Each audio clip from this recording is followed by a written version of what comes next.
Hello दोस्तों, आप सभी का इस नए कहानी में स्वागत करती हूँ। भाभी थोड़ी मोटी थी, लेकिन थी बहुत ही खूबसूरत। जब भी वह साड़ी में होती है तो वह बिल्कुल अप्सरा जैसी दिखती है। गोरा बदन और गुलाबी गुलाबी गाल। दोस्तों, थोड़ा सा समय निकालकर इस कहानी को अंत तक जरूर सुने। दोस्तों, आप लोग चैनल को सब्सक्राइब करना भूल जाते हैं। दोस्तों, आप सबसे रिक्वेस्ट है कि चैनल को एक सब्सक्राइब करें और वीडियो को एक लाइक करें। दोस्तों, आप लोगों की एक लाइक और सब्सक्राइब से बहुत ही मोटिवेशन मिलती है कि हम ऐसे ही कहानियां आप सबके समक्ष प्रस्तुत कर पाए। दोस्तों, हम बहुत ही मेहनत से कहानी लिखते हैं। आशा करती हूँ कि यह कहानी आप सबको पसंद आएगी। चलिए अब कहानी में आगे बढ़ते हैं और आपको यह कहानी सुनाते हैं। मेरा नाम अक्षय है और मैं दिल्ली में रहता हूँ। मेरी शादी को हुए अभी 4 महीने ही हुए हैं। मैं अपनी वाइफ के साथ एक छोटे से किराए के मकान में रहता हूँ। हम जिस बिल्डिंग में रहते हैं उसके नीचे के फ्लोर में एक कपल रहता था। उनके 2 छोटे छोटे बच्चे थे और भैया एक कंपनी में जॉब करते थे। मैं उनकी पत्नी को भाभी कहकर ही पुकारता था और मेरी पत्नी उनको दीदी कहती थी। वह काफी अच्छी औरत थी। वह दिखने में काफी सुंदर और मध्यम कद के शरीर की थी। वह दिखने में बहुत ही खूबसूरत थी। गोरा बदन, गुलाबी चेहरा, काले लंबे घने बाल, मानो बिल्कुल अप्सरा दिखती थी। कभी कभी वह मेरे घर पर भी आया करती हैं। हम लोग एक ही बिस्तर पर बैठकर गप्पे लड़ाते हैं और एक ही रसोई में घंटों बैठकर बातें करते थे। मेरी पत्नी एक दिन बोली कि एक बात जानते हैं, नीचे की फ्लोर में जो दीदी रहती है वह कहती है कि तुम्हारे भैया मुझे कहते हैं कि मैं बहुत ही मोटी हो गई हूँ और दिखने में भी दिन ब दिन बदसूरत होती जा रही हूँ। इसीलिए आजकल वह ज्यादा समय मेरे साथ नहीं बिताना चाहते हैं। अपने काम में ही बिजी रहते हैं। ऑफिस से भी घर देर से ही आते हैं। मैं अपनी पत्नी के मुंह से ये बातें सुनकर हैरान हो गया। माना कि भाभी थोड़ी मोटी है, लेकिन भाभी बहुत ही ज्यादा खूबसूरत है। जबकि भाभी का भरा हुआ बदन, जब वह साड़ी पहनती है तो गजब की सुंदर लगती है। भाभी तो गजब की सुंदर थी। मुझे बड़ी ही हॉट लगती थी। पता नहीं भैया को क्या हो गया है। कुछ दिनों बाद भैया और भाभी उस बिल्डिंग से मकान खाली करके वह कुछ दूर पर शिफ्ट हो गई। अब तो भैया और भाभी से मिलना कम ही होता है, लेकिन मुझे रह रहकर भाभी की याद सताती रहती है। मैं मन ही मन भाभी को बहुत ही मिस करने लगा था। भाभी का प्यारा सा चेहरा मेरे सामने बस घूमता ही रहता था। मुझे भाभी को बहुत ही देखने का मन कर रहा था। उनसे मिलकर 2-4 बातें करने का मन कर रहा था। जब से भाभी कमरा खाली करके यहाँ से गई है, मैं तब से उनसे नहीं मिला हूँ। अब तो मेरा मन बहुत ही कर रहा है कि मैं एक बार भाभी से मिल लूं। मैं एक दिन सुबह जब ऑफिस के लिए निकला तो काम का बहाना करके थोड़ा पहले ही निकल गया और उसके घर पहुंच गया। उनका घर 2 फ्लोर का था। ऊपर वह रहती थी और नीचे उनके घर के मकान मालिक रहते थे। मकान मालिक सुबह सुबह काम पर चले जाते थे। दोनों पति पत्नी सरकारी ऑफिस में काम करते थे। सुबह जल्दी जाते थे और दोनों को ऑफिस से आते आते रात हो जाती थी। भैया का ऑफिस भी बहुत दूर था, तो वह भी सुबह जल्दी जल्दी ही ऑफिस निकल जाते थे और भाभी के दोनों बच्चे स्कूल चले जाते थे। यह बात भाभी ने ही बताई। वह दिन भर घर में अकेली ही रहती थी। मैं जब गया तो वह थोड़ा हड़बड़ा गई, क्योंकि आज मेरी पत्नी मेरे साथ नहीं थी। मैं उनके यहाँ बिस्तर पर बैठ के बातें कर रहा था। फिर वह चाय बनाने किचन में गई।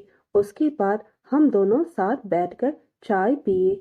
मुझे लग रहा था कि आज मौका है कि मैं उनको बता दूं कि मैं उन्हें कितना चाहता हूँ। मुझे लग रहा था कि आज मौका अच्छा है उनको बताने का, पर बात कहाँ से शुरू करूँ यह बात समझ नहीं आ रहा था। इस वजह से काफी देर हो गया। मुझे भी ऑफिस जाना था।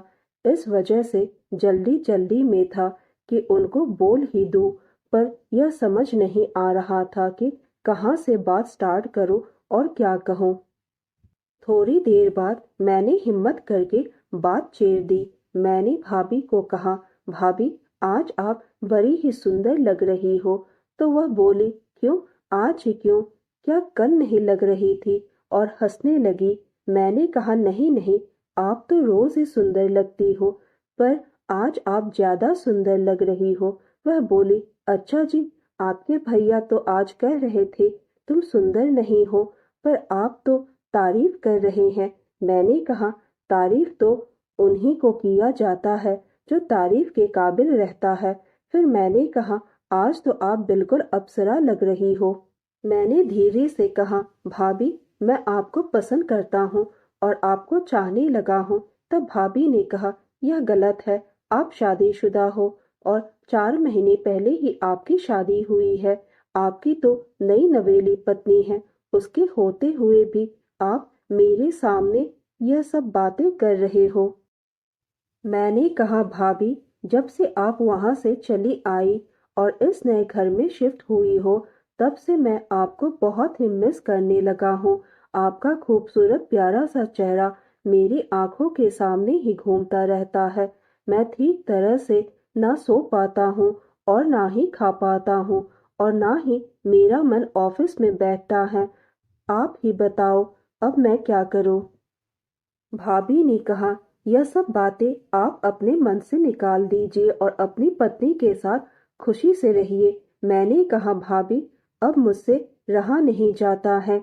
आज मैं अपनी पत्नी को झूठ बोलकर आया हूँ कि ऑफिस में मुझे काम है, तो मुझे जल्दी निकलना पड़ेगा। मैं बस यहाँ पर सिर्फ आपको एक बार देखने आया हूँ, आपसे मिलने आया हूँ, इसमें मेरी क्या गलती है। तब भाभी ने कहा, तुम जो यह बातें कर रहे हो, यह बातें तुम अपने भैया और अपनी पत्नी के सामने करना। वह हंस रही थी। मुझे थोड़ी घबराहट भी हुई, पर मैंने अपने आप को संभाला। फिर बोला, उनके सामने नहीं बोल सकता हूँ, इसलिए तो मैं आपसे अकेले में मिलकर अपने दिल की बात कर रहा हूँ। तो वह बोली, क्या डर गए हो? उन दोनों के सामने बोलने की हिम्मत नहीं है। मैंने कहा, मैं नहीं बोल सकता हूँ उनके सामने। वह बोली, अच्छा जी, मुझे बोल सकते हो लेकिन उनको नहीं। मैंने कहा, मैं आपको चाहता हूँ इसलिए आपको बोला, इसमें क्या बुराई है। वह बोली, हाँ जी, कोई बुराई नहीं है किसी दूसरे की पत्नी को चाहना। मैंने कहा, कोई जबरदस्ती नहीं है, मैंने तो बस अपने दिल की बात कही है। वह खड़ी हो गई और गेट के पास जाकर इधर उधर देखा, फिर कमरे का दरवाजा थोड़ा सता दी और वह दीवार के साइड में खड़ी हो गई। मैं उनके पास पहुंच गया और उनकी आंखों में देखा, फिर मैं उनके सर पर किस किया। वह बोली, यह गलत है, और फिर बोली, यह बात मैं आपकी पत्नी को और भैया को बताऊंगी। मैं डर गया और उनको छोड़ दिया। बोला, प्लीज मत बताना उन लोगों को। तो वह बोली, नहीं नहीं, बताना पड़ेगा कि आप क्या करते हो जब मैं अकेली होती हूँ। और मैं वहां से जल्दी ही निकल गया। जब मैं ऑफिस पहुंचा तो मुझे किसी भी काम में मन नहीं लग रहा था। डर रहा था पता नहीं क्या होने वाला है। करीब 2 घंटे बाद फोन आया और रिसेप्शन से कहा कि आपके लिए फोन है। मैं हेलो कहा। उधर से बोली, हाँ मैं बोल रही हूँ, आपने क्या किया मेरे साथ। मैंने कहा, भाभी मैंने तो कुछ भी नहीं किया, जो गलती हो गई माफ करना, अब कुछ ऐसा नहीं होगा। बोली, क्यों ऐसा नहीं होगा, मैं चाहती हूँ कि ऐसा हो। आप जल्दी मेरे पास आ जाओ, नहीं तो सच में बता दूंगी। अगर नहीं आए तो। मैंने कहा, ठीक है, मैं आता हूँ। मैं ऑफिस से छुट्टी लिया बहाना बनाकर कि वाइफ का तबीयत खराब है, मैं 2 घंटे में आ जाऊंगा, और सीधा उनके घर पहुंच गया। मैं जैसे ही उनके घर पहुंचा, वह बोली, अंदर आ जाओ। मैं गया तो भाभी बिस्तर पर बैठी थी। मैं वहां जाकर खड़ा हो गया तो बोली, क्यों अब ऐसा नहीं करोगे? करना पड़ेगा, मैं जो चाहूंगी करना ही पड़ेगा। और वह खरी हो गई। उसके बाद जो नहीं होना था वह हो गया। उसके बाद हम दोनों जब भी मौका मिलता है एक दूसरे से मिलते रहते हैं और हम दोनों अपने दिल की बात एक दूसरे से शेयर करते हैं। तो दोस्तों, यह कहानी सुनने के बाद आप सबकी क्या राय है हमें कमेंट करके ज़रूर बताइए और साथ ही इस वीडियो को एक लाइक करें, चैनल को एक सब्सक्राइब करें और नोटिफिकेशन बेल को भी ज़रूर दबाएं ताकि अगली अपडेट सबसे पहले आपको मिले। दोस्तों, आपकी एक लाइक और सब्सक्राइब से बहुत ही मोटिवेशन मिलती है कि हम ऐसे ही कहानियां आप सबके समक्ष प्रस्तुत कर पाएं। आप सब ने अपना कीमती समय निकालकर इस वीडियो को सुना, इसके लिए आप सभी को धन्यवाद करती हूँ। धन्यवाद दोस्तों।